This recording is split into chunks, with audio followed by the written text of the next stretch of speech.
Hello, everybody. Welcome to Defrosted Chicken. My name is Natalie Calderon, and I'm going to be your host. First of all, sorry for the big gap. If you follow me on Instagram, then you know that life has been lifing, as they say, and I have been extremely busy. I went back to work. I have a toddler now who is a handful, so recording and editing has not been something that I've been able to do. And this episode, I want to talk about parenting legal adults. Now, since we've last chatted, this is something that I've been dealing with. My son is now 19, and there's definitely been a transition with him being a legal adult and thinking that, he could just do whatever he wants. And that has been challenging, not just for him, but for us as well, where we've both been trying to navigate like how we do this, my husband and I, and then my son. And we've hit a lot of bumps along the way. It's definitely not easy. And I think that this is a great topic to talk about because as we're still navigating this and we're still going through this, we have both learned a lot. And I want to discuss the things that I have learned so far. And then hopefully I can get my son to come on here for the second half of this episode and kind of give us a child's perspective. And I say a child because he is still a child. He is only 19. Get out of here. I don't care if you're legally an adult. You're still a child. Hopefully this is a good one. I think it is. I think you guys are going to enjoy what we talk about. I think it's going to be relatable. I think that, I'm going to go into some detail, but I'm not going to go into too much detail because I don't want to put my son's business all out there, but definitely go over some things that I feel are important and are common when it comes to raising children and them getting close to that adult age. I think I want to start with a year before he was a legal adult, then when he became a legal adult, and then now a year in to being a legal adult, because those three stages have definitely been different. And I kind of want to talk about the transition that we went through and how it gradually changed and whatnot, right? All right, so let's start the year before he became a legal adult. Now, I kind of going to talk about the dynamic in my home. And here's the dynamic. I'm very strict. I'm a strict parent. My husband is not as strict. Bad guy, air quotes, I guess. or maybe not air quotes. Maybe I just am the bad guy, whatever. But I have a lot of rules. I think most of that is because I'm trying to protect my children from making the mistakes that I made. I don't want to admit this in a recording that my son is probably going to hear, but when I was his age, I did way worse stuff than he did. Okay. At 17, at 18, at 19, I was doing stupid ass shit. And I know that he's a kid, right? He's young. He's going to do things. I know he's not innocent, but I also am 90% sure, maybe even 99% sure that he didn't do half the shit that I did. I think that I project those fears onto my kids, which is not okay. I'm just kind of no, if I have all of these rules and I prevent them from, doing this, that, and the other, they're not going to make the same mistakes that I made. And I think that's something that a lot of parents do. Not all of them, but a lot of parents do. And, if you are new here, then, I do have anxiety. I do deal with that. And I think that that's part of it too. It's the anxiety, the trying to control the outcome of things. Also, that's how I was raised as far as by my dad. My mom was more laid back, but my dad was also very controlling and tried to control everything that we did. And again, it's not okay, but we kind of revert back to what we know, right? And we tend to parent how we were parented. So this has definitely been a learning process for me. So let's just kind of start there. I didn't let my son do a lot. I didn't give him a lot of freedom. He's still 17. He's still in high school, this and that. He's trying to push boundaries. However, I will say I did give him permission to do more than what I did at his age, as far as being home before I was a legal adult. But then again, I was sneaking out and anywho, that's a whole nother thing. I kind of gave him more freedom to go out with his friends and to do things. Not a lot, but more than what I had, because I had to resort to sneaking out and, doing things behind my parents' back in order to be able to do anything to have fun. And I didn't want that for him, but I also didn't want to give him too much freedom. That was that. Had a lot of rules, had a lot of expectations. And I think now looking back, that was unrealistic. He's still a child. Now he's 18, right? He's pushing those boundaries. And one of the things that I noticed was he turned 18. Got a car, but with the car also comes responsibility. And this is what I was trying to get him to understand. Hey, get a car that's affordable. Get a car that it's not going to cost a lot for you to fix or, maybe you try not to finance it, save up so you don't have that bill, and, tell them and you tell them and you tell them because and then, well, they're 18 now. They're going to do whatever they want. They don't need to ask you for permission to go buy a car. They don't need to, you know what I'm saying? Like, can't control that. So he goes and he buys himself a BMW, which if you know that if anything happens, those things cost a lot. He got a used one from a dealership. And then he starts doing all these things. He starts investing all this money into changing it. I'm like, hey, you shouldn't do that. You need to save your money, blah, blah, blah, blah. At this time, he's working. He's working with us at our business in the office. And he's in school. So I told him, if you're going to be going to school, you're not going to be paying rent. But if you're not going to further your education, then you are going to be paying rent. The reason why I do that, I don't know, some of you might disagree, whatever, is to teach him responsibility. My parents did that to me when I turned 18. I was working. I was going to school and paying rent. Help him manage his money. Now, at this point, he's not managing his money well at all. He's just spending a ton of money. I'm getting packages at the house for this, for that, for his car, doing all kinds of nonsense.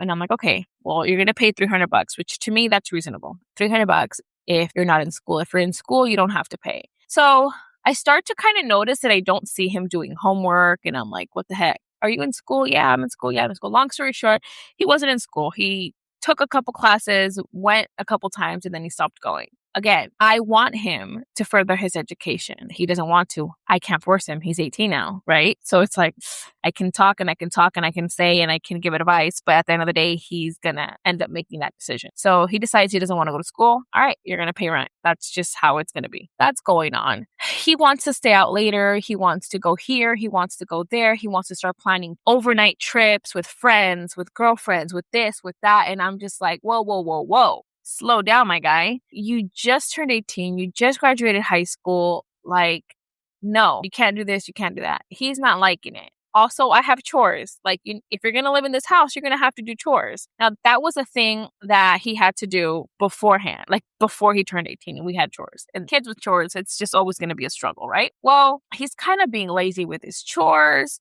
Typical kid shit, just wants to be out and wants to be with his girlfriend 24/7.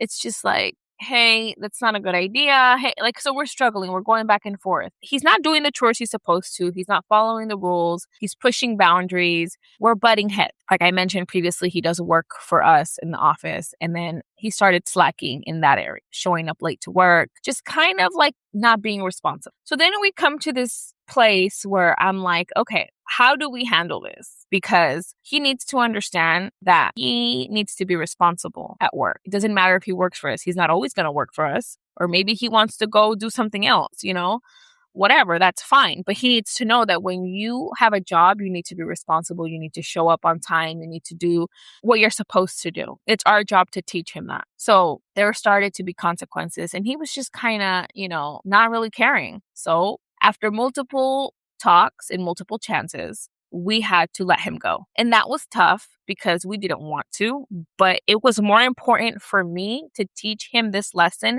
of responsibility than to hurt his feelings. Doesn't mean that it was easy. It was hard. But I'm like, you know what? Maybe he needs to go get a job somewhere else so he can see that this job was actually pretty chill. And he took it for granted. So we let him go and something happened.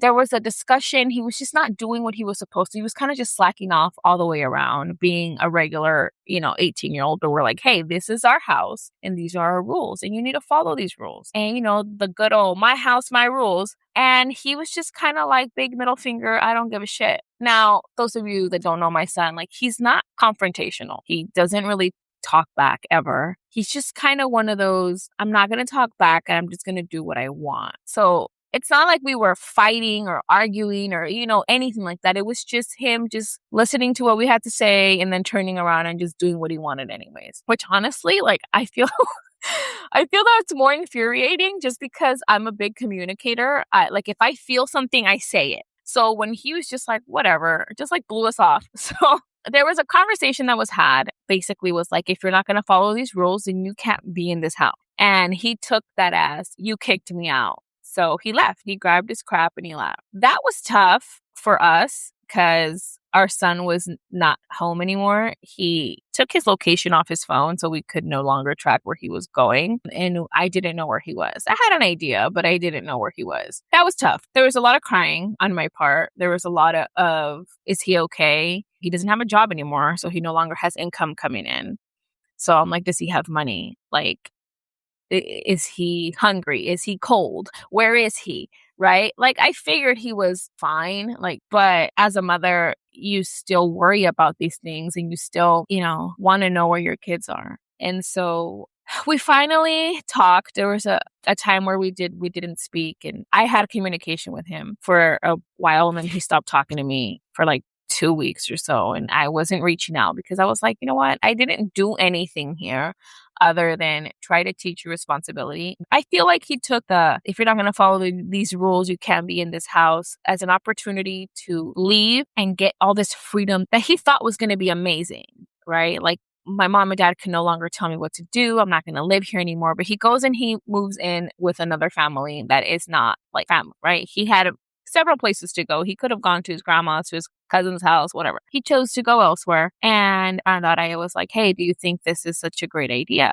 And, he was like, yeah, like, I like it here. Okay, whatever. I had to learn to take a step back. I can't control all the decisions that he's going to make. I knew this wasn't going to work out, right? I knew exactly what was going to happen. And I had to sit there and watch it happen, because it did. And that is a lesson that I learned as a parent. I learned the lesson that sometimes you need to sit back and you need to let shit happen, because your kids need to learn a lesson on their own. I can't teach them everything and I can't control everything. And that is tough, even though like, hey, I've lived on this earth longer than you. I've been there. I've done that. I've been your age. I know how this is going to play out. They don't want to hear that. They don't want to hear that, it's like, oh, my mom swears she knows everything. The thing is that we do, but they don't want to understand that. I had to let it play out. And that was tough, because there was a lot of sleepless nights that I had where I just wondered if he was okay, if he had money, if he needed something. There were conversations that him and I had where I got to a point where I was like, this, you know what? It's okay. It's going to be okay. I prayed for him every single night to ask God to protect him and to guide him into making the right decisions. We prayed together sometimes, and he chose not to live at home. He's just like, yeah, like, this is what I want. I'm happy. He's looking for work. He's hadn't found a job. And I'm like, okay. Oh, and we took him off the car insurance because, hey, you don't want to live here. You're going to have to figure it out. Like, you don't have car insurance now. What you going to do? And I think he started to realize, like, hey, oh crap, it's not that easy. Where he chose to go live, I doubt they were going to put him on their car insurance. I doubt that they were going to buy all his food and be like, here, I'm sure they might help him out for a bit. But he was looking for a job, and he was telling me, like, yeah, I have a job interview here. I have a job interview there. I'm like, good, great. And I honestly started feeling like this is good for him. This is good. He needs to go get a job somewhere else and not with mommy and daddy, so he can see that it's not easy. It's not easy out there. It's tough out in these streets. So, time goes on. Him and his dad were not communicating. My husband refused to reach out to him because he felt like he didn't do anything. And my son was mad as they exchanged words and things were said and, feelings were hurt. And so at one point, my husband reached out. He came over and we talked and things were fine. But he said he didn't want to come back home. And we said, okay, that's fine. He cleaned out his room. He told his little sister she can have his room because she liked his room better. My daughter was like, well, Bubba said I can move into his room. And I was like, how about you just leave it alone for a bit? Like, he hadn't been gone for that long at this point. But he said I can move in. I'm like, how about you just stay in your room? Like, no. She goes, but. So they kept going back and forth. And then I heard him tell her, like, yeah, Emma, you can have my room. Like, sure. And I'm like, okay. She's like, Mommy, please, can I move in? Can I move into his room? Can I move my stuff? And I was like, fine, I guess. Again, me knowing that was a bad idea because I know everything. Moms know everything. I said, sure. So during all this, once we're talking again and whatnot, he asks if he can come back to work for us, that he decided that, he did want to work at the office, that he did enjoy it. And I'm assuming at this point, he realized it wasn't that easy to get a job. So we had a discussion And I told him, if you continue to be late and you continue to go back to the old habits that you had, you will be let go. You can come back, but I'm not going to put up with this irresponsibility. So he came back to work. He was showing up to work early at that. Things were going well. Okay, great. Well, time goes on and we went on vacation. We went to New York and we needed somebody to house sit, to feed the dog, all that stuff. So we tell our son, like, hey, can you stay at the house or at least come daily to feed the dog and all this stuff? So while we're on vacation, he's staying at the house and I'm thinking like, okay, maybe this will be like a little break from where he was staying. I assumed he wouldn't want to stay here the whole time. Like maybe he'd go back and forth. I don't know. While I'm in New York on vacation, he messages me and, he's been on this weight loss journey and so have I. And he was like, Mom, like, I'm super excited. Like I'm losing weight. When you come back, you want to start going on walks in the morning. And I was like, sure, but are you going to like drive all the way to our house in the mornings or what? How are we doing this? Me already realizing he's like trying to move back in, right? And so he's like, I mean, I can. I'm like, you're going to drive every morning to the house? And I said, or are you going to move back in? He's like, well, like, is it okay if I come back home? So I was like, yep, I knew this was going to happen. And I said, look, this will always be your house. You can always come home. This is your home. However, if you are going to live in this home, you're going to follow the rules that we have. And I did tell him, I said, I can admit when I'm wrong. And I think that maybe I had too many rules and I need to learn to kind of let go a bit and understand that you are getting older and you do need more freedom. So we can talk about these rules. We can adjust the rules, but there will be rules. And you are expected to follow the rules that we have, but there is room for negotiation. So we can discuss this when I get home. And he said, okay. So now he was like, oh, also you think that Eva will give me my room back? I'm like, see, I told you not to tell her to move into the room, but you guys didn't listen. You guys didn't listen to me because I knew this was going to happen. Well, we come back from vacation and now we're home and our son is back. Obviously, we're like, cool, like that's what we think is best is for him to be home until he's a little older, until he's established. And, like I do feel like he learned a lot from this experience. And so when I sit down with him for the second part of this episode, we're going to ask and we're going to see what he says.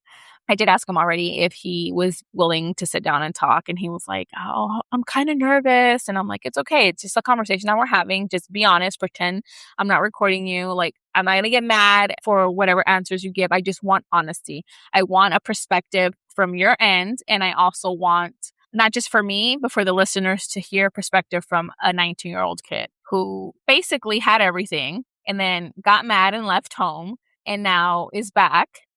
I haven't had this conversation with him myself. So when I sit down and talk to him and hear his answers, it's the first time that I'm going to hear what he has to say. And I think it's going to be interesting. I think that this is a situation that a lot of parents are in. They're trying to find their independence. And as a parent, you're struggling to let go. I know it's not like that in every household. Every household is different. Everyone is raised differently. But this is a conversation that I've had with a lot of parents. And it seems to be pretty universal, right? It's hard to let go of your babies. It's hard to realize that they're growing. And I really do feel like my parents, even though my dad was very strict growing up, when I turned 18, he let go a lot. And I had a lot more freedom than I gave my son at 18. And I don't know what happened because my dad was very strict. So I don't know what happened where, he kind of let the reins go a bit. So for this part of the episode, like I mentioned before, I'm going to sit down and talk with my son. So my son is here. His name is Omar Jr. Say hello. Hey, everybody. Okay. So as we've been discussing, this episode is about parenting legal adults. And like we talked about a little bit before, it's basically at that rough age of 18, 19, 20, even really 21. I think kids that are still at home, and even if they're not at home, as a parent, parenting never really stops. Your kids are growing, they're learning, you're teaching them. Been there, you've done that. They haven't, and they think they know everything, and they don't. Am I right? Yeah. Okay. So what I recorded previously to this was about before you turned 18. I talked about like the little struggles we had when you were 17, when you were like feeling like you wanted more independence, you wanted to go out more. Yeah. You were almost 18, so you thought like, oh, I'm about to be 18, so I'll be able to do all these things, right? And then you turned 18, and then we talked a little bit about how there was more of those boundaries being pushed. Well, I'm 18 now. Yeah. I don't have to listen to you. Wrong. And then now you've been 18 for a year. You're 19. More things have come up that we've dealt with. And it's basically just navigating you growing up and us learning to let go a little. And also you thinking that I know more. You're grown up and you can just do whatever, but you're still living at home type of thing. Yeah. Right? So let's talk a little bit about before you turned 18. What did you think was going to happen? When I did turn 18? In your 17-year-old, almost 18-year-old mind, what did you think was going to happen when you turned 18? Well, I mean, I had friends in school where even like at that age, like at 17 or even 18, their parents would just let them go out, do whatever they kind of wanted to do. Be like, okay, I'm just gonna go with my friends, and the parents just let them. So obviously, every household is different. Especially, I know my household. So I was just kind of hoping that from 17 to 18, that was gonna be like kind of what happened, kind of what happened. And sadly, to your surprise, it's not what happened. Not, no, but I mean, I did get more freedom. But not as much as your friends in school, because we're more strict. Yeah, exactly. Okay. So then after you turned 18, then what was your thought process? I feel like the biggest thing was just, I'm going to be able to hang out with my friends. I have my own car. Like, I was just going to be able to go out more. And same rules kind of apply, just as like 17, really just chores, a set time for when I need to be home, things like that. Now, how well were you doing with your chores? I wasn't doing the best with my chores. Okay. So I really wasn't doing my job. Right. So, but you also felt like even though you weren't doing what was required of you at home, like you still felt like you deserved that freedom. Yeah, I did. Yeah. Just because, I mean, honestly, so most of the friends that I do have, their parents are very like, let them go. Don't really like care much about what they do. So I just kind of thought like that's what I was going to have. And then just like things like that. That's crazy that you would think that. Well, I mean, like it was never like that. But okay. Well, I mean, not really, but I mean, at least more freedom. Yeah. Yeah. Okay. And so now that you've been a legal adult for some time and you've lived a little, do you think it's fair that you get privileges to stay out late and do this and do that if you're not doing what's required of you as far as chores and work and all that? No, that's not fair. But I thought it was, but now I'm kind of like. And so where do you think the shift was when you started to realize that maybe mom and dad are not being that unreasonable? Well, we've had a lot of conversations, like deep family conversations. But I mean, even like now, I guess I'm going out. You guys are letting me go out more, but I'm also doing the chores if I happen to be asked, which I'm still getting there. Now, are you comfortable talking about what has transpired since? So I'm going to talk about it, and then you can talk about it, and you can tell me later, like, hey, I don't want this on there or whatever. Okay. So there were words that were had. We weren't communicating as far as, hey, this is what's required of you, and this is what we expect you to do. And you were kind of just like, yeah, I'm not going to do that. And so we were all kind of bumping heads, right? Yeah.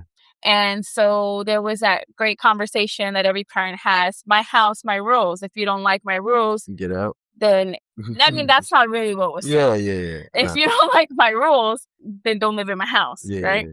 So you kind of took that and you ran with it and you were like, fine, I'm leaving, right? So then you leave home and I can laugh about it now. We can laugh about it now. I can laugh about it now. So you leave home and obviously you left and we weren't on good terms, right? Yeah. And be honest, I'm not going to be upset. I really want to know. Yeah. No, I really want to know your thought process. Were you like, hell yeah, now I'm going to get to do whatever I want? I kind of was, to be honest. Just because, well, of who I was living with, I guess. There's a different home dynamic. Yeah, a lot different, especially like I was saying, it was basically how my friends' houses are, where like, as long as you tell them like where you're going to go, they don't care where you go or what you do. But yeah, so it was really cool just for the experience. It was really cool being able to have that freedom. But was it worth it? Honestly. No, 100% not. Okay. So there's a lot more. Are you saying it wasn't worth it because of the situation that you were in and the person that you lived with? Or are you saying just because, just in general, even if you would have moved out with like a friend? No, I think it's the situation who I was living with and that whole situation. Yeah, I think that was. But at the time, you thought it was like the greatest decision ever. Yeah, at the time I was like I was happy, but it was just like kind of stressful at the same time. There was a lot going on. So now you're back home. So let's start there. Okay. What made you say, I want to go back home versus I'm just going to go find somewhere else to live? We just got back on better terms as a family. We started talking again. Mm-hmm. And then you guys just reminded me that I'm always welcome back to the house. With rules. Yeah, with rules, yeah. Right, but you were okay, but you said like, you were like, oh yeah, I have no rules, I can do whatever I want. And you knew you were still going to have rules, right? Yeah. Was there a reason why you were okay with like, okay, I'd rather go back home and have some rules versus go live with a friend or with a cousin or whoever the hell and just stay out of the house, even though I'm still on good terms with my parents? Well, I feel like the main thing was I wasn't happy where I was living at. Mm-hmm. And biggest thing was I missed all my family, especially my two little sisters. That was getting to my head a lot. Mm-hmm. So that was like a really big thing. Okay, so now let's talk about the rules. Okay, please. So let's talk about, so now you're back home and you've been back home for a few weeks now, right? Yeah. And how is that? Like, you're feeling okay about it? Yeah. You don't want to move back out? No, I don't feel like moving out. I mean, I hope you do eventually. Yeah, I'm going to eventually. There's going to be rules at home, and we did discuss it earlier, whatever earlier was a part of this whole process with you moving out and all of this made me really, I can admit when I'm wrong, and it made me really think about how maybe I have too many rules. Do you agree? Yeah. Okay. I mean, I can look back and maybe think like, okay, maybe I should like ease up. But what's one thing that you felt was a ridiculous rule that I had? Ridiculous? Well, I gotta think. If you gotta think, then they probably weren't that bad. Well, I mean, the biggest thing, I feel like the biggest thing is like when I would like get off of work and then very early curfew, it was like 9:30, but I was very active where I'd go work like the whole day and then go to the gym. Uh-huh. And then I would take too long, but I'm with like my cousins who I enjoy spending time with. Mm-hmm. And then I'd like take a while at the gym, then I'd come home past 9:30. I feel like that was kind of strict on that curfew. Yeah, maybe 9:30 at 18 was a little ridiculous. Looking back. He was 19 too. It was 18, 19. Okay, yeah, whatever. 18, 19. 18, 19 is kind of strict. I didn't have that curfew when I was your age. Really? Yeah, no. I actually had more freedom. Surprisingly, because I've talked to you about how strict my dad was growing up and how I wasn't allowed to do anything. And you had more freedom than I did when you were in high school, Really? right? Yes. I wasn't allowed to do anything, which is why I would sneak out and do things I wasn't supposed to because I wasn't allowed to do anything, which is what I didn't want you to do. So I gave you some freedom. Yeah. But then by the time I was like 18, 19, my dad surprisingly, he wasn't really home during the week. He worked in LA. We lived in Phoenix. But regardless, when he was home, he didn't expect me home at 9:30. Like, he really didn't give me a curfew like that. So I can see that was kind of ridiculous looking back now. What do you feel is a fair time for you to come home during the week and on the weekends? I'm not saying that I'm going to agree to it. I'm just saying. Oh, yeah. I mean, during the week, I mean, like sometimes I'm getting home like at 10:30, 11. Like on some weekdays, like last week, and I feel like that's pretty fair. As long as you're doing your chores. As long as I'm doing my chores and what I'm supposed to do, I feel like that's pretty fair. For the weekends, if I'm hanging out with someone, it's always with my closest cousins or uncles, which I mean, I feel like that's just something we can agree on. Like, I went out yesterday with coworkers and cousins, and then you gave me like a good time of one. And then I just texted saying, oh, can I just sleep over at my grandma's house? You didn't text me. Oh, well, I texted my dad. See, okay. You need to text both of us. Because last weekend, I was asking, like, hey, where is he? And he's like, oh, he's spending the night at my mom's house. And I was like, well, I didn't get to text. You be sleeping like at 9 p.m. No. You got to text both of us. I'll send in the group chat. because your dad and I don't always communicate. You know what I'm saying? Like Yeah. he assumed that you let me know, and then you were just texting him, but I didn't know. Like I'm like, hey, so where is this kid? Like it's getting late. Okay, so you're back home, and you're gonna stay until further notice, until you move out on your own and you save up money. Is that the plan? Yeah, that's been the plan. Yeah. Has it? Yeah. Well, there's been some roadblock. Okay, so let's talk about rent. How do you feel about us charging your rent because you chose not to go to school? Now, before we get started, he is choosing not to go to college at this time. I hope that changes. He was taking a few classes, but then decided that he didn't want to. So the agreement that we came to was if you're not going to be in school, you're going to be paying rent. Currently, we're only charging him $300, which I think that's fair, because the whole point of this is to teach responsibility, okay? To teach how to manage money and how to be responsible. And if, your paycheck is X amount, you need to know this week I need to put aside this much because my rent is due, my bills are due. Because like I've told you before, mommy and daddy are not always going to be there.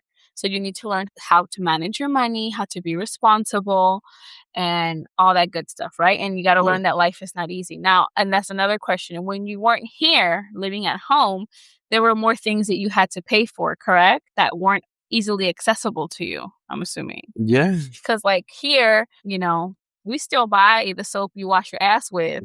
The food, like you're 90% Chipotle, but when you do eat at home, you just come home and you grab something from the fridge. Like no one is making you go buy stuff. That's true. So is that something that was also a little eye-opening for you? Yeah, I feel like I was still like 95% Chipotle, even when I was out there.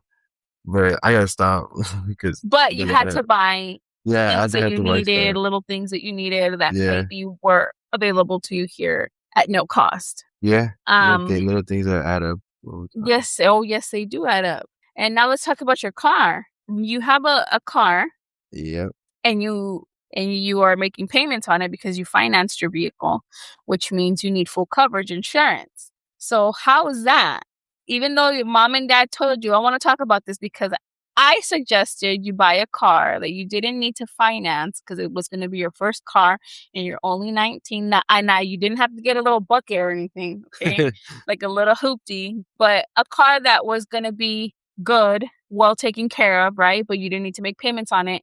So you didn't have to have the insurance payment and the monthly car payment. But you wanted your little BMW. Yeah. And you wanted this one and blah, blah, blah. So there's a lot of things that kids don't realize that, that's true. that go into freedom also. Like, oh, I want a car. And okay, you want a car costs money. And also you need insurance. Insurance for a young kid, a high risk, is going to be expensive in California. Yeah. At that, right? I just want to hear you say that I was right and you were wrong. Well, you're right. You're right when the money leaves my account. But when I drive it, oh God, I'm like, yeah, it's worth it. It's not worth it. I go out with friends. Like they like the car, all the girls like the car. Oh, shut up! But I go to car meets and I have fun because there's a lot of people who are enjoying it and the environment's cool. Like, so is this car for you or for them? Well, it's for it's me. For the world. It's for the world, I guess. Yeah. Okay. I mean, it's still a very good practical car. Like I drive obviously from office to office, and I get like 32 miles per gallon on the highway, and then like. I'm sorry. Okay, well, you haven't touched it. That's my favorite. Okay, let's talk about the bills you have right now as a 19-year-old. You have to pay for gas for your car. Yeah. You have to pay for your car payment, your insurance payment. Yes. You have your $300 rent. And what other bills do you have? Ooh, Chipotle, that's it. Your Chipotle. What about your phone bill? Oh, don't tell me that we pay your phone bill. I think you do. God damn it. Okay. Okay, so you... and you're not in school? All right. Yeah, what? So, and then... Gas, and then whatever you guys ask me to roll me gas, like, in the middle of the night. Yeah, the gas station runs? Gas station. Oh, you bought Wingstop today? Oh, Wingstop, yeah. Okay. So what are your plans? Like, what is your goal as far as like career-wise and work-wise? Because right now you're working for us. Yeah, and I'm about to get my insurance license. And you are, I guess you could say, customer service rep, right? Yep. You take information for quote, car, home, motorcycle, all that good stuff, and DMV services. Yep. So you also process the DMV services, which are title transfers, registration, out of states, all that good stuff. Okay. Right now you're working with us doing that. Is that something that you want to continue doing? Yeah, I actually really enjoy it, especially now since I'm working on getting my insurance license. Okay. And when do you plan on taking your test? I think next week. Yeah, me and another coworker have been studying, like FaceTiming, studying. It's just like Do you feel like you're gonna pass it on the first time? I honestly do think I'm gonna pass on the first time, but I've heard so many people say that they always fail the first time. I failed my first time. I passed the second time with like an 83%. Yeah, and I heard it just because it's just tricky questions. Like the verbiage is meant to confuse you. 80% of the test is never anything that you're going to deal with when you're actually selling a policy. What are you trying to focus on? Working at your job right now, getting your insurance license, day trading, having fun with your friends, and then later on, you want to go to school? Yeah, that's kind of like... But like, why not do it now when you actually have more time and less responsibilities? It's going to be harder later. Yeah, well, most likely. I don't know. That's kind of... You know that if you go to school, you don't have to pay rent. That's the deal here. That's the deal here. I could do it too. Just I also don't want to cut hours at work. It's a big thing too. I mean, we could do online, but I struggle learning with school online. Yeah, it's hard. It is. Because I also have ADHD, so I lose focus way too quick. Yeah, you do.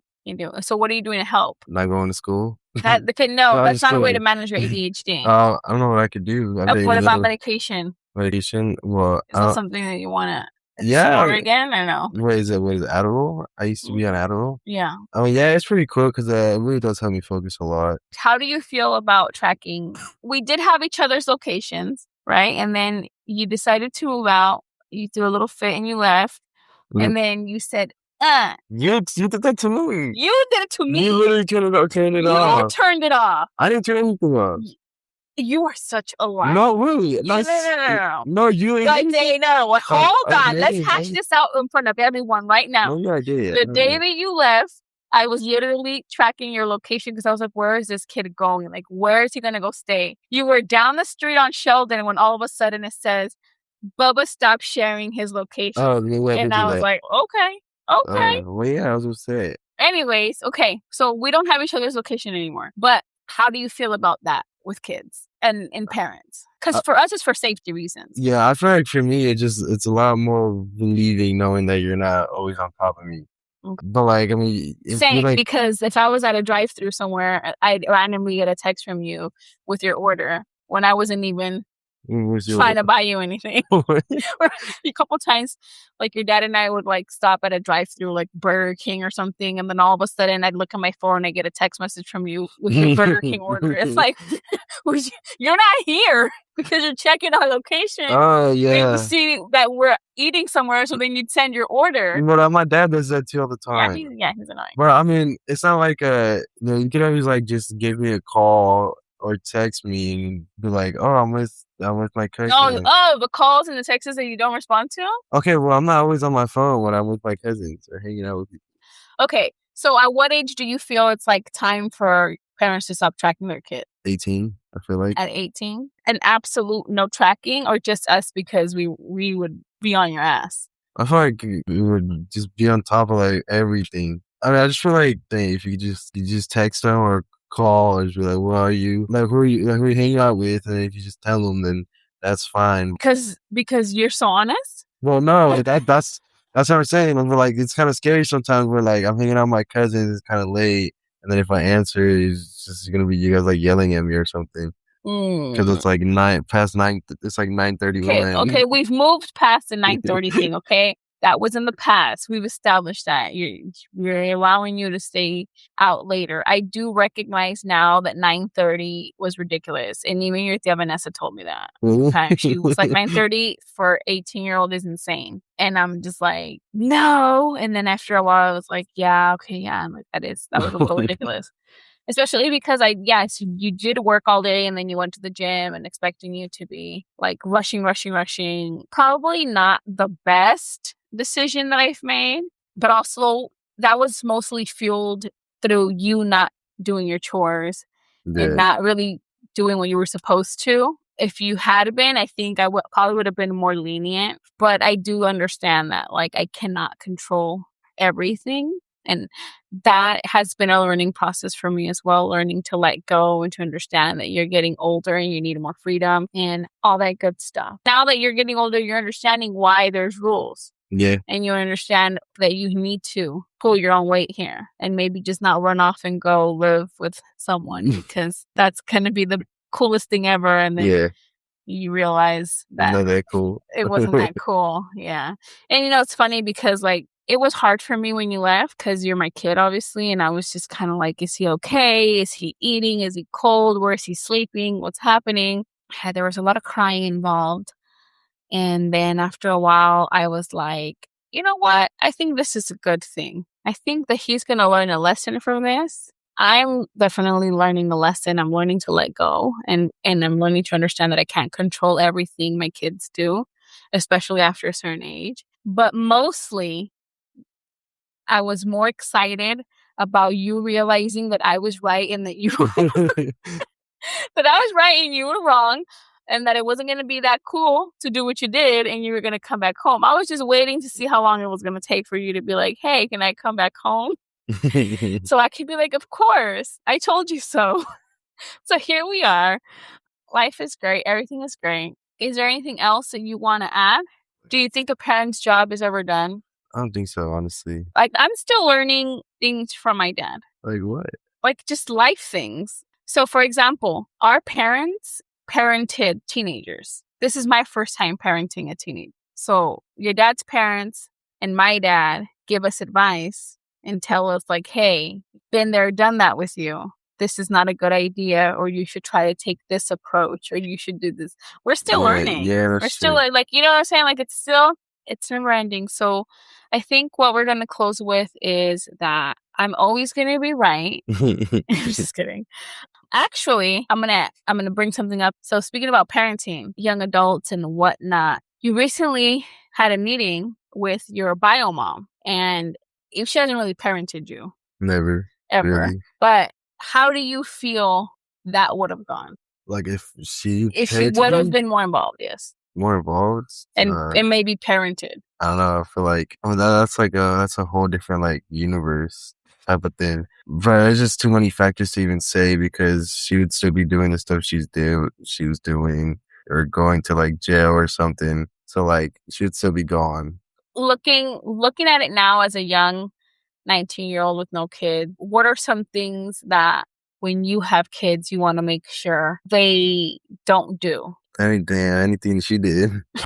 Like, obviously, like, she did a bunch of, like, bad stuff in front of me, and that's one thing, like, first of all, I'm not really gonna do bad stuff in general, but especially in front of my kids.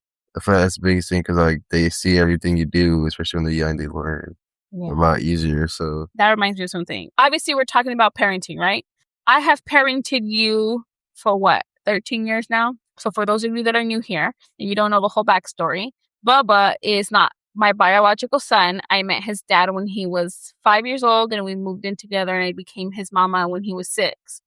And he is my baby. He's my oldest baby. He is my son. Doesn't matter if I birthed him or not. And I'm his mother. However, that's one thing that I do want to that I wanted to bring up. Parenting in general is hard.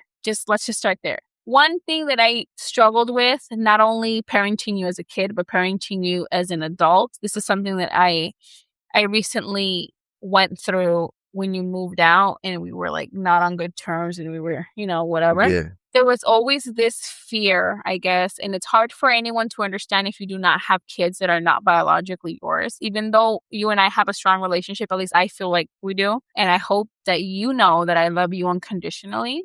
But there's always that feeling of like, if I'm too hard on you, you're going to hit me with you're not even my mom. Yeah.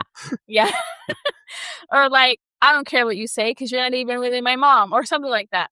How strict is too strict? But also I didn't want to be too lenient because I didn't want certain things to fall through the cracks and like you end up getting in with the wrong crowd or doing stuff you're not supposed to. And I hope that you know that most parents, I don't know about all parents, but most parents that are strict and have a big set of rules is because they're trying to prevent you like going down the wrong from going down the wrong road. And maybe it's not the best tactic to like set all these rules, right? Because kids need to learn from their mistakes.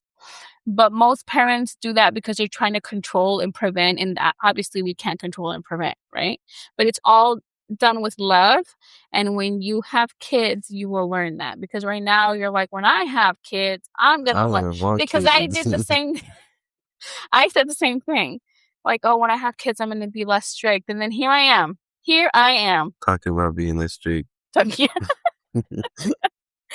I am being hella strict and having to learn that I need to let go. So since we're talking about this, did you ever feel like, man, F this lady and her rules. She's not even my mom. I don't ever felt that way. I never felt like you felt that. You have never said it to me. I don't think I felt that way. Even when you were like mad at me about something, you have never ever said like, you're not my mom, or anything like that. Any messages to the parents that have young adults? Don't give them a 9:30 curfew at 18. I'm just kidding. I don't know. I feel like it's okay to let your kids go out and have fun as long as like, at least who they're hanging out with. All right. Well, thank you for coming on here and talking to me. I feel like we could have gone a little bit more into depth, but we don't need to be putting your business out there like that. Yeah. It was more surface level for obvious reasons, but there is another episode that I do want to talk about, and maybe you can join me on that. I do want to talk about what it's been like growing up without one of your biological parents and then them being an addict. If that's something that you're open to talking about. Because talking about, because that is something that is big. It'd be a good episode. Yeah, it would be a good episode, but only if you're okay with it. Yeah, I'm okay with it. All right, so we'll do that in the future. All right, peace out. Say bye. Bye, guys. I skipped this part in a few of the last episodes, but I'm going to bring it back. I'm going to end this episode with a quote that ties into the topic. And the author for this is unknown, but here it goes. No matter how old our children get, they never stop being our children. Our role simply changes from protecting every step they take to believing in the ones they take without us. All right, friends, until next time.